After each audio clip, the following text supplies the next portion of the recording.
Yeah, I think that, we finished basically what we would refer to as camp last Saturday morning with an early morning scrimmage, which was fun. Our players needed it. It was a lot of good hitting, a lot of good running around, going full speed. And I think it was really good for our quarterback and good for our, running backs and the physicalness for our offensive line and defensive line. So this week is all about our process and doing things right, getting ready for a game. So because of the holiday, we practiced today. Our guys came in this morning and worked out lifting weights and a little bit of stretching. And then we have good meetings this afternoon and then go out and take the field and really do about a half of a practice. We wouldn't do a full practice today and then a normal Tuesday, normal Wednesday, and normal Thursday and get ready to go. So I think our guys are excited about it. It's been a long go. Most of our guys came here that first week in June and, started the process of getting ready for a game and then got delayed for a couple of weeks. So they actually have been practicing for a long time. Coach, does it feel like a game week after everything, just to you to finally kind of get out there and be the Missouri State head football coach for the first time? Yeah, it feels good. I think we've put a lot of preparation into the game because of the length of time and thinking that we were going to play early or at the last weekend of August. So it's time to really just go through the process of preparing for a game, exactly how we practice, how we do our meetings, what we do post-practice. And I think that's the most important thing for our players is to learn that process and do it right and really focus on getting better in practice and preparing for a game, understanding what our opponent's going to do, offense, defense, special teams. So it's a lot of teaching going on. I think that's the thing that's so much fun this week is there'll be a lot of teaching on how we go about our business. How's the health of the team, COVID-wise, entering the week? Yeah, knock on wood, as of today, we feel pretty good about, having most all our guys there at the game. But obviously we still got the protocol to go through this week. We were tested early this morning to be again on Wednesday and again on Friday. But as of right now, I feel pretty good about it. Jaden told us that you told him that he was starting this week. You've talked about how great you think he can be, just to be able to make him your quarterback. Just what was that kind of like, and why do you think he's going to be so good? Yeah, I mean, it was a pretty easy decision. It's kind of where he separated early and, has taken almost all the reps with the ones. So it wasn't like one of those hard decisions or came down to certain factors. He's very talented. He's got a great mindset for a quarterback. He's got tremendous leadership qualities. And I think he'll just keep getting better and better. And, one of the things, because I've known him for so long and been around him for so long, is I probably expect too much of him. He's just a freshman. It's his first time in the offense without spring football. So we're going to have to, maybe slow down a little bit and really get him so he understands everything about his progressions and where to go with the ball according to the coverage and let the defense dictate where we distribute the ball. Coach, you mentioned last week that you were hoping to have captains picked out on Saturday. Wondering where you were in that process. Jaden kind of mentioned that there hasn't been anything made yet. Yeah, what we actually did is after the scrimmage on Saturday, we had them all vote for captain. So I'm going to probably announce that this afternoon, right after practice. So it'll be out later on tonight. And one thing you've been consistently talking about some of the younger guys on defense and how they've impressed you so far. What do you want to see from them going against this tough OU offense? Can you repeat that again? The volume wasn't very good. Yeah, sorry about that. You've been talking a lot about some of the younger guys on defense and how they've impressed you so far during camp. What do you want to see from them going against this tough OU offense? Yeah, well, it's going to be a tremendous challenge. There's no question about that. They got great offensive linemen, great skilled players, tremendous quarterback, and a really, really good scheme. So what we want our players to do is work on, being able to put the video on and show that they, utilized their technique. They played with great effort. They played fast and played within the structure. So I think that's what's important for us, is that our guys can really understand what we're asking them to do and play fast and fearless, and make sure they can look in the mirror after the game and say, I played as hard as I possibly could. You brought up being able to see your offensive line go up against get a little more physical in the past week. Just where do you feel like they are? Because I know that was something that you knew that they needed to really improve before this first game. Yeah, we've got a ways to go. Our defensive line is ahead of the offensive line right now. You know, we have some experience on defense and some physicalness and some new guys there that help them rush the passer and bring it off the edge. So we're a work in process as far as the offensive line goes. The thing that is encouraging is they play hard. They understand what we're doing for the most part. They just got to utilize technique more. And you know, a lot of times technique is the last thing you get when you scrimmage and when you play in a game, because you have to learn how to take it from the individual drill that you do to the group drill that you do, and now to live bullets. So our guys have to be able to start carrying it over from their drill work into the game activities. Coach, people recognize you for what you've done in building programs.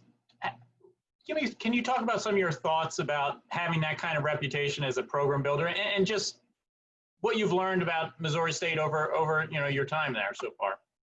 Yeah, I'm really excited about the opportunity here. I think we have a really good base to recruit to.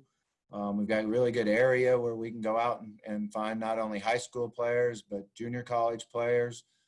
And I think that the conference that we're in is a tremendous challenge. So there's great teams in the conference. We've been able to watch almost all of them and try to see where we stack up as far as talent goes at each position and what we want to set our standards to recruit to.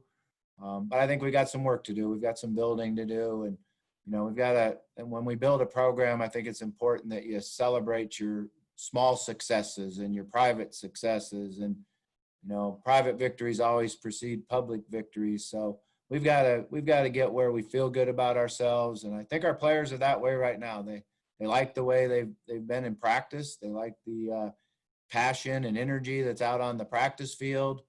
And you have to learn how to, win. So we're in the process of really teaching them how to win.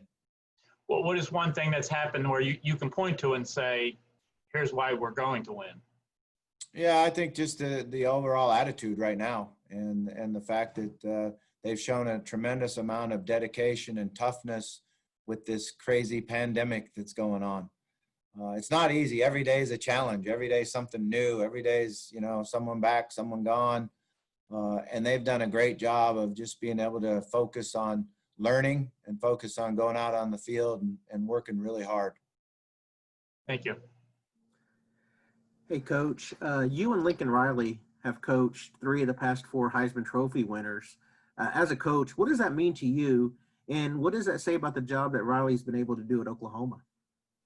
Yeah, I mean, I've always been a big fan of his, and going back to his days at East Carolina and the things that he's done there, and how much new he's brought to offenses and schemes throughout the country, and he's also done a heck of a job of recruiting quarterbacks. There's no question about that. And and the other thing is, to get quarterbacks to play really well, you got to get the other 10 guys around them to play really well. So his ability to utilize the guys on the field, the skill players and the offensive linemen, and make it all work for the quarterback is something that, I really respect that he's done a great job of. Thanks, Coach. Branching off that, Bobby, in what ways might Rattler remind you of a young Lamar Jackson? Yeah, I don't know a whole lot about Rattler. I've watched some of his video when he played in high school and some of the video that's out there. But I think the thing that stands out with him is like Lamar, the ability to make plays with your arm and make plays with your legs. And, when you can throw the ball down the field, make all the throws there is, the game becomes a lot easier for you. Yeah, Bobby, when Jaden agreed to come and join you in Springfield, how pleasing was that? You had a history, you had a past with him, and to know that somebody like that was willing to reconnect. What did that do for you and your thoughts that, hey, this can work in Springfield? Yeah, I mean, I was really excited about it. I love Jaden. I've had a great relationship with him and his mom, and really understand what they were all about, and the fact that he's a tremendous competitor and a tremendous young man. That's the thing that's been so easy for him, is to walk in here and get the respect of his teammates, because he's just a good guy and a tremendous leader. So when he hit the transfer portal, I have a couple guys on my staff that had good relationships with him too, that we were all excited about it. And then we got nervous about it and thinking that, well, maybe he's not going to come here. Maybe he is. He made us recruit him. I can tell you that. We had to go back and over recruit him again. But we're really excited that he's here. And I think he'll be very, very successful. Bobby, I'm wondering if you can describe your role as trying to get the guys to block out the noise that might exist with them being a decided underdog. When an FCS goes against a top 5 team like Oklahoma, everybody's going to say, well, they're going to get pulverized. How do you get your guys to focus on what they need to do and block that out? Yeah, we're trying to really just focus on the process and how to go about preparing for a game. How to handle today's shorter practice and meetings. We've got to do a great job in the meetings today. We've got to be able to go out and do, I call it like a half of a practice on a Monday, so we can have a real hard physical practice on Tuesday. And I've always kind of went back and forth when you have an extra day of preparation on what the schedule was. And I always feel like it's best to do a half practice on Monday. So I think that's the thing that's the challenge, is to, like you said, block out the noise and just focus on what we can control, focus on getting better. We've got some corrections to make from Saturday's scrimmage, so that's a big part of today also. And then go out and get better as an individual on our technique and playing faster. We've got to learn how to play faster, and you can still see some hesitation. You can still see some doubt in our players. Some of it is because of the schemes and not knowing exactly what to do. And some of it is trusting themselves and trusting their teammates. So we've got a lot of work to do. There's certainly a lot to focus on. Is that harder to do, block out the noise in this age of social media than it used to be as a coach? Oh, definitely. The age of social media makes everything harder, but I think the one thing that this year, or this, half a year, whatever it's been, we're just happy to be out there every day, and we got teams in the country that aren't playing, teams that don't get to go out and practice. And I can tell you, I know how hard it is on those young men, because at their age, they live to be able to go out and compete, do something that they love, get better at each day. And I've talked to a lot of coaches that aren't able to go out and do that week by week. So we're very fortunate that we get to do that. We're very appreciative to our athletic director, Kyle Moats, and our president, Cliff Smart, for the support that they've given us. And so we're just, I think, having a good time getting out on the practice field and working hard to get better. I'm curious what you want to gain from this particular game because of the split season, and you're going to have games later next year, that kind of thing. What's to be gained from this game? Yeah, first and foremost is going through the preparation and learning how we go about our business and the process that it takes to get ready to play a game, and how we can execute and put things together, and how we have to do our job and rely on our teammate to do their job. Thanks, Bobby. Coach, given your FBS background, can you talk about the steps that led to you becoming the coach at Missouri State?